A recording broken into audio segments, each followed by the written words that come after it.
Ones I focus on are the bolt action and the lever action. Anybody have lever actions in the house? Those are super cool, but you got it. There's a certain way you got to render them safe. I've seen them. You've seen them? They're pretty common. So I'm going to start with this one. This is the one that I'm able to bring with me when I travel.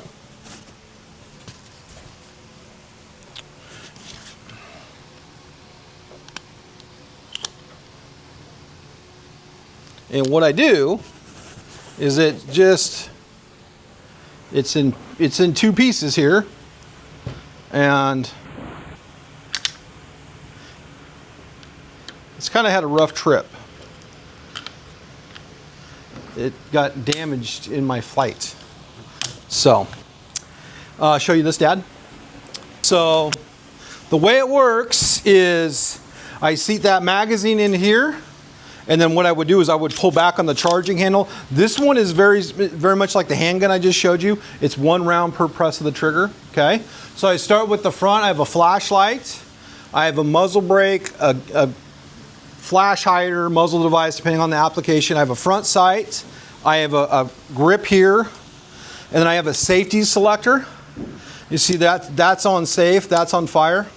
Okay, so what's important to note, this is 1 round per press of the trigger, okay? So basically what happens when the gun's loaded, I'm out here on the range, I take it off safe, I press the trigger, and what happens is there's a hammer that hits a firing pin that strikes that primer, and that's what detonates inside the chamber, okay? And that's how that process starts, and it does it every time the gun fires. And what it does is it cycles the spent casing and it picks up another one from the magazine and then just repeats that process, okay, till the gun's clear. So, is there any questions on this one? No? Okay, perfect. So I'll just put that one up.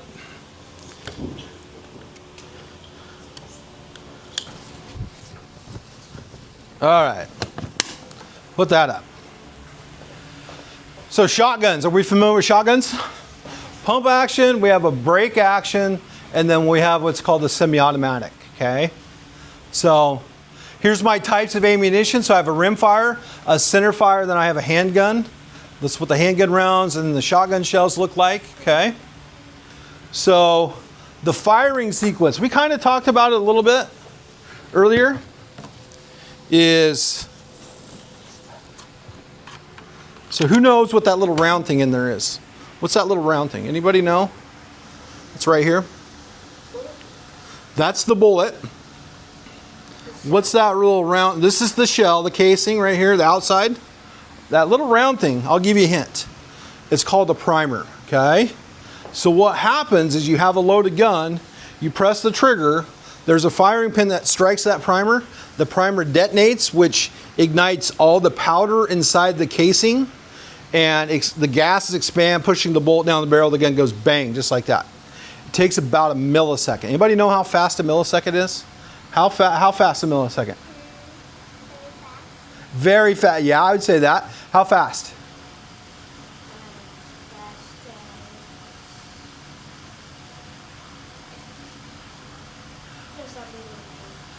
How fast? Really fast. Yeah, really fast. So 1,000th of a second, okay? 1,000th of a second.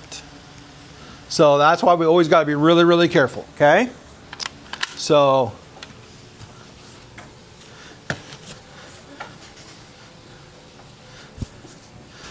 all right, so cartridge in the chamber, gun goes bang, just like that. So what do I do if I find a gun there's no adult around? Number 1, who's got number 1? Go ahead. Stop. Stop, very good. Number 2, who's got number 2? Go ahead. Do not touch, very good. Number 3. Run away, very good. Good. Tell a grown-up, good job, good job. So, I got some real guns, I've got some fake guns. Number 1, is that real or fake? Real. Good answer. Number 2, real or fake? Fake. Who said fake? Real. I'm sorry, you just had an accident. I had to call your parents. That's a real gun. Number 3, real or fake? Real. Good answer. That's a real gun. Number 4, real or fake? Fake. How do we know?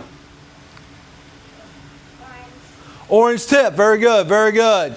Number 5, real or fake? Fake. Good job. Good job.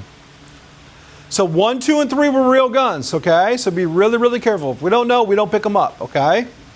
Anybody have pink or purple guns in the house? Good call. Number 6, real or fake? Fake.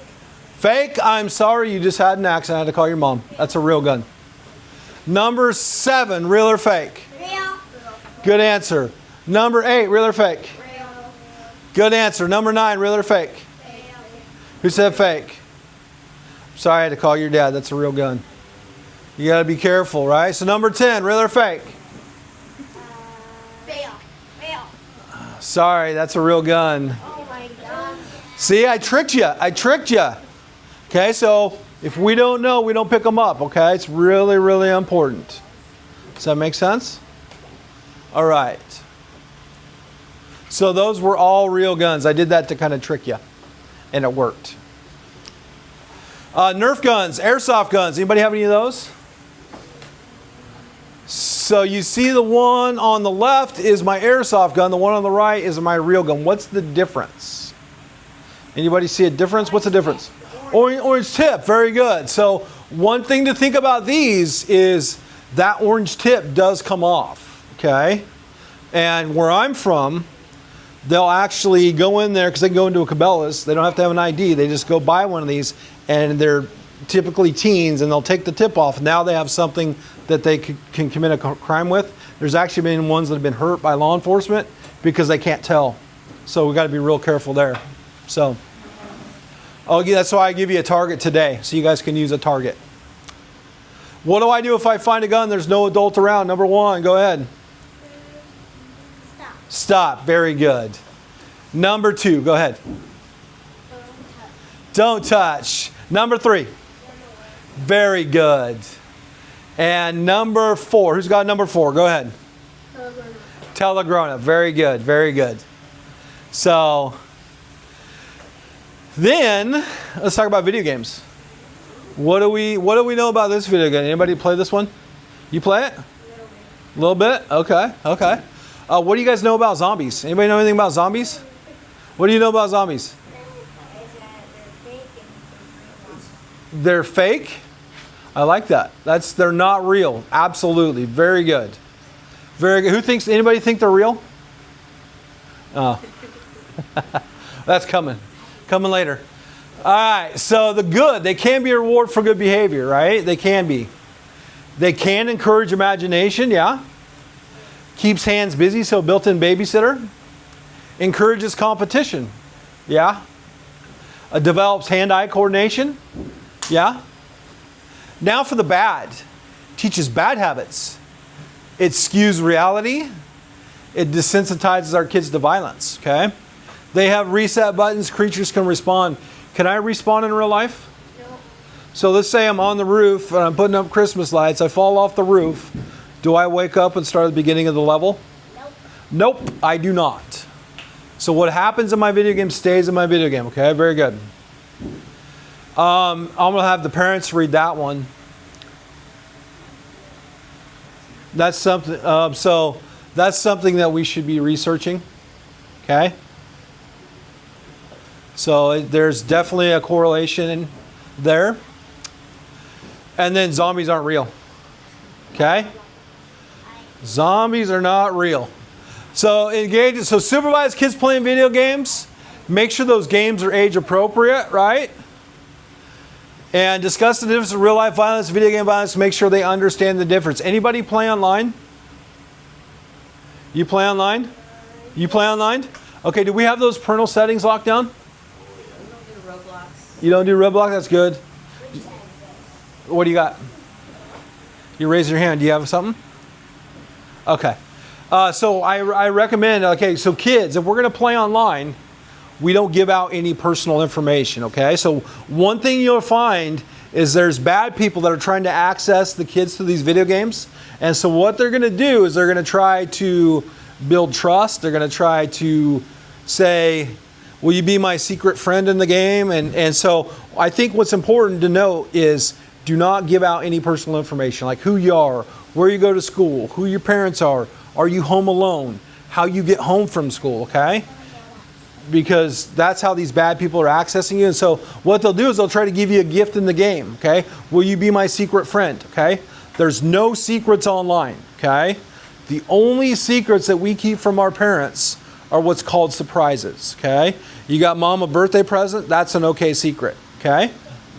Does that make sense? I've had kids that had friends, and they would play video games, they would text back and forth. He said sometimes his friend's voice sounded kind of weird and he thought it was a glitch in the game. Well, anyways, one Saturday, phone rings, mom picks up the phone, it wasn't a 12-year-old boy on the other end of the line. So we got to be really, really careful, like trafficking, grooming, we've got to be really careful of that. So, never handle the firearm under emotional stress, i.e. anger or depression, which leads to my next topic. What about bullying? Has anybody ever been bullied before? How'd it make you feel? Mad, that's pretty common. Anybody else? So we got 3 rules if we're ever bullied, okay? So it's really important. So number 1 is I stop. The reason I stop gives me enough time to remember the other 2. There's 3 altogether.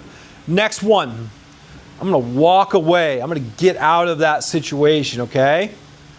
Last one, I'm going to talk to somebody. I talk to a parent, teacher, counselor, school resource officer, okay? You guys have those down here, correct? Super important job. I think for the age of the kids, it's probably going to be his age and his age, right? Is we listen for things at school. Like if somebody says something they shouldn't say, like they want to hurt themselves or someone else, you got to pay attention to that kind of stuff and let somebody know, okay? So what I mean that if you hear something, you say something, okay? And it could be in the hallway, it could be in the playground, it could be on the bus. Where I'm from, I was teaching a class of 41 Cub Scouts, and about a month went by, got an email from the mom. Luckily her son remembered these rules. There was a bully that threatened him at school, and she called law enforcement. They stopped the school on the way, a bus on the way to school, and they found a gun in a backpack. It was that close. That's 8 minutes from my home, okay? So it's really, really important. If you guys hear something, you say something, okay? The last thing I talk about this, and I do it really carefully, is these panels. I don't know if you guys have ever thought of one of these going in the backpack. They're very effective and lightweight. And if you guys have any questions, you can send me an email and I'll get you some information on them. And it just goes inside the backpack. That way I have something with them. So just something to think about. Anybody want to check it out?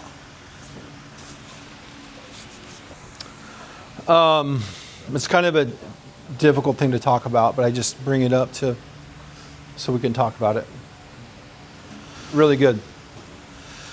So this is Joseph. Remember those 4 rules I talked about earlier? So number 1, I treat the gun like it's loaded. Number 2, I keep my muzzle pointed in a safe direction, fingers straight and off of the trigger. Number 4, make sure my target on my back. So remember those? Well, Joseph's dad forgot those rules. And so this was 1 degree of separation. This is back in 2017. And this is why we do what we do, because we never want that to happen to anybody that we meet. And so when we're handling a gun, we got to always be really, really careful, okay? And so when handling and cleaning your firearm, never leave it unattended, not even for a moment. Is there anybody that does any maintenance on their guns with their kids? You do? Very good. So it's a good way to like talk about the parts, kind of show them how everything functions. Obviously no ammo in that room, but it's a good way for them to learn. And the reason I say it that way is because we're trying to just normalize responsibility, and this is when the gun's used and this is how it's used, you know. So very good. So questions. What do I do if I find a gun? I got 4 rules. Who can give me all 4? Can you give me all 4? Can you give me all 4? Yep. Yep. Yep. Good job. Good job. If I'm holding a gun, where do I keep my finger? Yeah. Off the trigger. Straighten off the trigger. Very good. Very good. Is it ever okay to play with a gun before telling an adult? Absolutely not. We don't play with guns. They're not toys, they're tools. Okay? Very good. Do I ever point a gun at someone else? No. No, we do not. If I find a gun, do I take it to an adult? Yes. Yeah. Who said yes? That was the trick question. I gotcha. No, we don't pick up the gun. What have we been talking about all day? No big deal. No big deal. You're in here, so it's safe. So what do I do if I find a gun and there's no adult around? This is the last time. So number one. Do not touch. Number one. Stop. Stop. Very good. Number two. Go ahead. Don't touch. Very good. Number three. Go ahead. Number three. Very good. Number four. Tell a grown-up. Very good. And then what we do is we practice, and then that makes perfect. Does anybody have any questions? Did you guys have fun? Did you learn anything? Yes. You did? What'd you learn? 4 rules. The 4 rules. So one thing to think about is you could always put these like on the fridge or some way that there's always a constant reminder. They're all color coded, right? So it goes from red all the way to green to make it as simple to remember as possible, right? So what I'm going to do now